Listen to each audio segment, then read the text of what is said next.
ಸಮುದ್ರದ ದಡದಲ್ಲಿ ನಿಂತಿರುವ ಬಲಿಷ್ಠ ವಾನರ ದೇವತೆ ಹನುಮಂತನು, ಗಾಳಿಯಲ್ಲಿ ಉರುಳುತ್ತಿರುವ ಅಂಗಿ, ಮುಂದೆ ಆರ್ಭಟಿಸುತ್ತಿರುವ ಅಲೆಗಳು, ಹಿಂದೂ ಶೈಲಿಯ ಹಳೆಯ ಶ್ರಭೂಮಿ, ಬೆಳಿಗ್ಗೆ ಬೆಳಕು, ನಿರ್ಧಾರದ ಮುಖಭಾವ.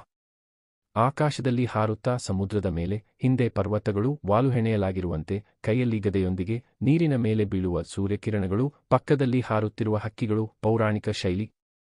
ಅರಮನೆಯ ಮೇಲ್ಮೈಯಲ್ಲಿ ನಿಂತಿರುವ ಹನುಮಂತನು, ಕೆಳಗೆ ಬೆಳಕು ಹೊತ್ತ ದೀಪಗಳಿಂದ ಪ್ರಕಾಶಿತವಾಗಿರುವ ಲಂಕಾಪುರದ ನೋಟ, ಚಿನ್ನದ ಹಠಧಾರಿಗಳೊಂದಿಗೆ ದೈತ್ಯ ಸೈನಿಕರು, ತೊಗರಿ ಮರಗಳು.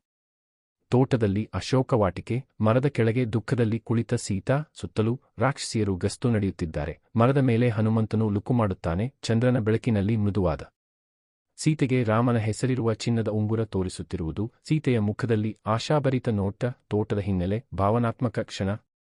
ಹೊತ್ತಿ ಉರಿಯುತ್ತಿರುವ ವಾಲಿನಿಂದ ಹನುಮಂತನು ಲಂಕೆಯ ಮನೆಗಳ ಮೇಲೆ ಹಾರುತ್ತಿರುವುದು, ಬೆಂಕಿಯಲ್ಲಿ ಸುಡುತ್ತಿರುವ ಕಟ್ಟಡಗಳು, ಪಳಿಯುತ್ತಿರುವ ರಾಕ್ಷಸರು, ರಾತ್ರಿ ಆಕಾಶ ಕೆಂಪುಗೋಳಿ, ಡ್ರಾಮಾಟಿಕ್ ಶೈಲಿ.